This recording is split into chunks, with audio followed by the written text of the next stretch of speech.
Welcome back to my channel, GM Sprinkles here with another video. Today we're going to be discussing NPCs and the creation of them. But before we get onto that, I have a couple of things to go through, one of which is the new intro screen. Go!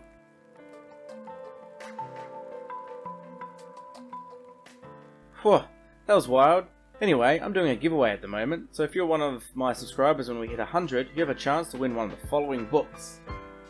So you have a chance to win Xanathar's Guide to Everything, or Mythic Odyssey of Theros. So the winner will get to pick one of these, and then there'll be a runner-up who'll get whatever's left. So if you want to win one of those, go ahead, subscribe now.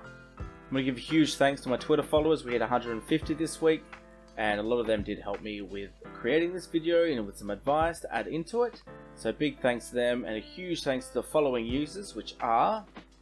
I do apologise if I do pronounce your username wrong. The first one I'd like to thank is the First Watch Show. They're a great podcast, check them out.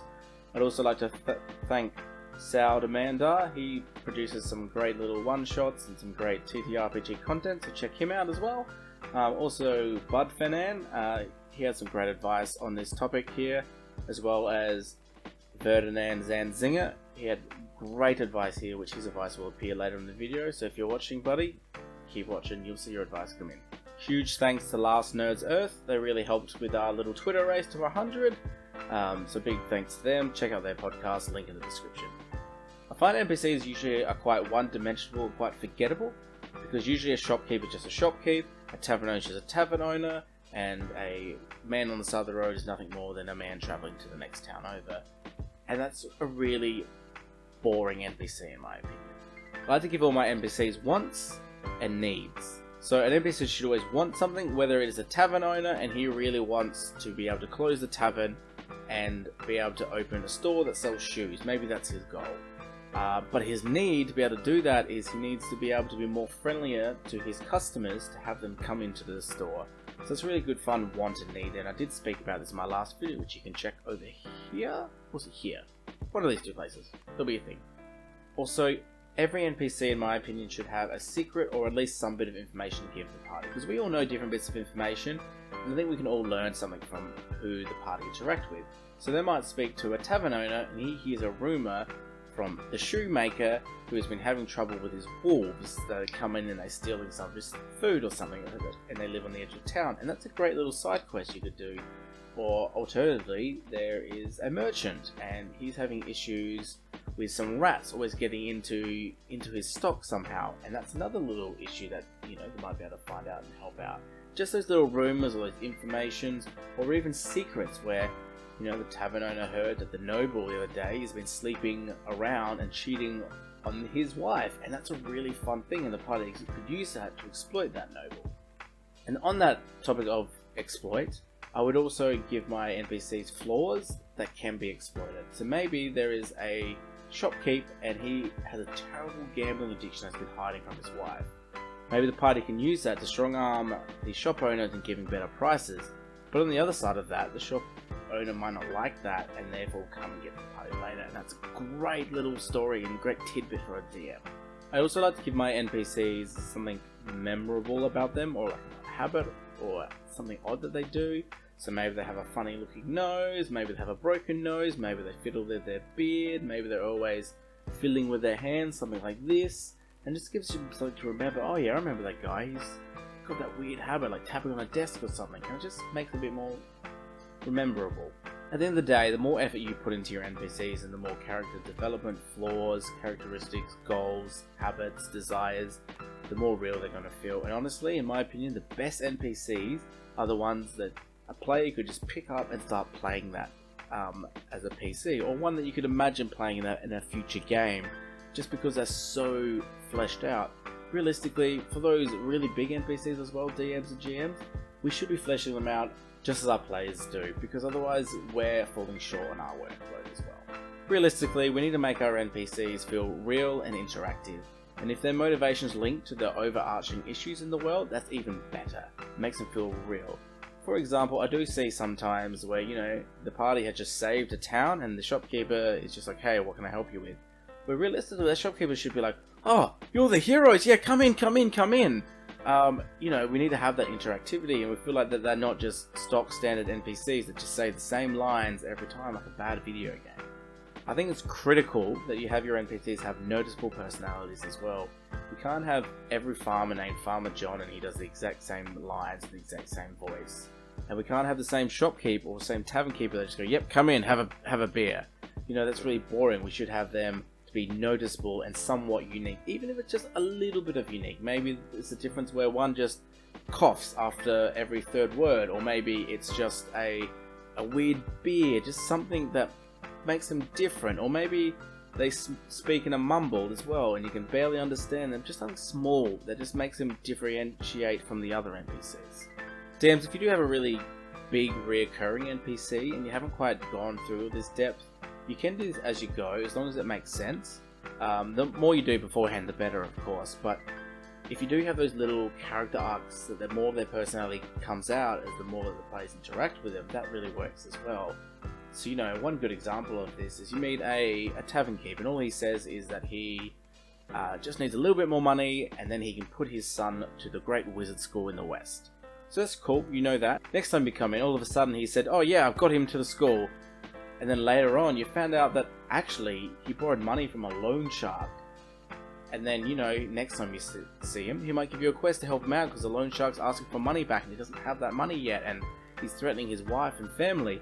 You know, then that's a little side quest. It's really fun, and you see that development does come out as the players interact with him, and you may have not thought about all those little details when they first made up the NPC, and that's a good way just to kind of let that information come out, and it does make sense as long as it leaves a little bit of trail that makes sense.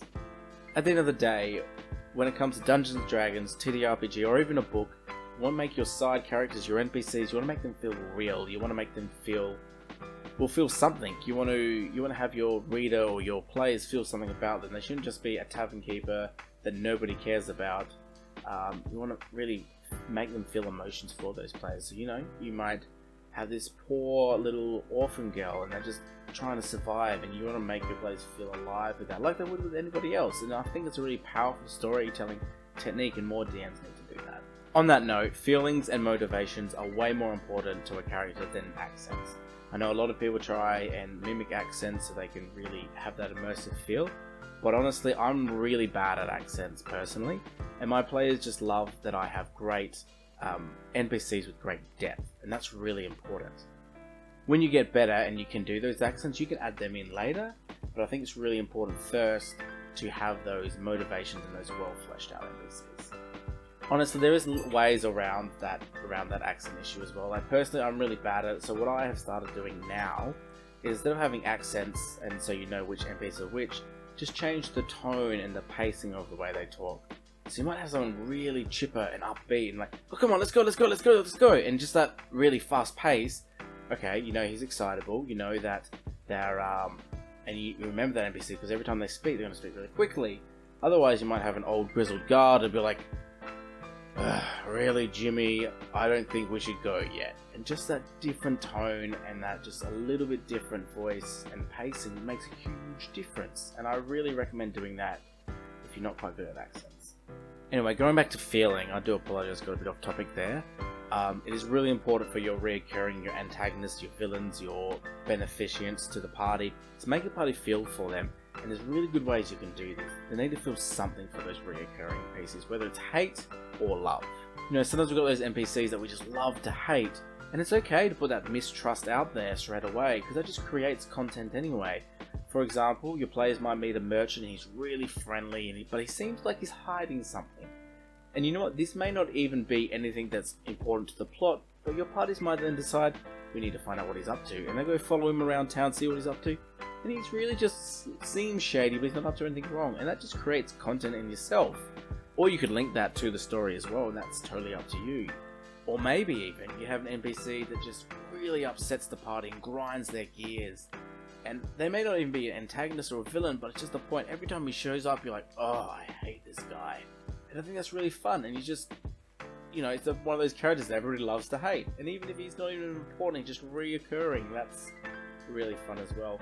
Or it's just someone who interferes with the party's plan, not intentionally or not villainous, like just like an antagonist, and every time he turns up like, oh, of course you're involved with this, oh, I hate you, Jimmy. You know, like that's a really fun moment. It creates great content for the role players out there. If you do have trouble conveying that emotion to the party, I do suggest music. It's something that I'm going to be doing, that my buddy on Twitter, Ferdinand Zanzinger, suggested, is that, you know, if you put an NPC there, whether he's just a merchant or whether he's just a shopkeep, if you put some music on there that's really intense, your party are going to feel antagonistic towards it and might feel like they need to fight it just because of that atmosphere. It like manipulates our emotions, just like any movie or any TV show would as well. You know, if you want someone to care and someone's really sad and there's an orphan on the street and you want your party to really care about this orphan, you can put like really sad like music on, and that you know we as humans we sense emotion with sound and visual and everything, so that really can drive that point home. And I think it's a really good point as well. It's something that I'm going to be adding to my games now. If you know your NPCs, you know their flaws, their fears, make them into NPCs. Is a really good way to create your antagonists. If you have a player that hates greedy people, maybe there's something in their backstory, make an NPC that embodies greed. If you have someone who's afraid of a king with too much power, make an NPC a king or someone with power or someone looking for power that embodies that fear. And it just creates this great antagonistic NPC, and it's really great for content and can even cause in-party fighting, which honestly I love. Yes. If you've ever read The Hero's Journey by Joseph Campbell, some great obstacles that most heroes have to overcome to be able to beat the big bad. And if you use them, you can use them as the classic obstacles, or you can use them personifying them into NPCs with that archetype. And that's a really fun way to have these NPCs, and it's really a unique way to do it. This was advice I got from Twitter, and I'm so excited to use this in my campaign. So if you know about The Hero's Journey, if you haven't read it, I highly recommend it. Basically, there is a journey that majority of heroes take, and there's this big circle, it's a big loop, and it's really intriguing. So you can use what the classic thing that a hero must overcome in a form of a person.